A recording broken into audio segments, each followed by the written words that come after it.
ஆண்டவர் இயேசுவின் நாமத்தில் உங்களை வாழ்த்துகிறேன். 104 சங்கீதம் 34 வசனம். நான் அவரை தியானிக்கும் தியானம் இனிதாயிருக்கும், நான் கர்த்தருக்குள் மகிழுவேன்.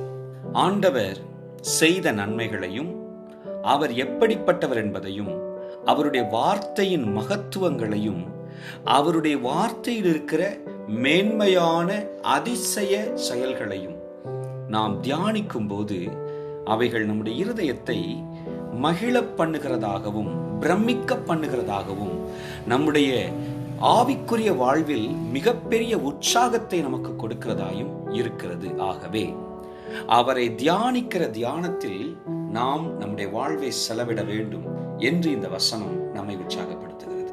அவரே வாழ்வின் மிகப்பெரிய மகிழ்ச்சியாகவும் இருக்க நாம் அவரை கற்றிருப்போம். கர்த்தர் உங்களை ஆசீர்வதித்து உங்களை மகிழ பண்ணுவாராக. Praise the Lord.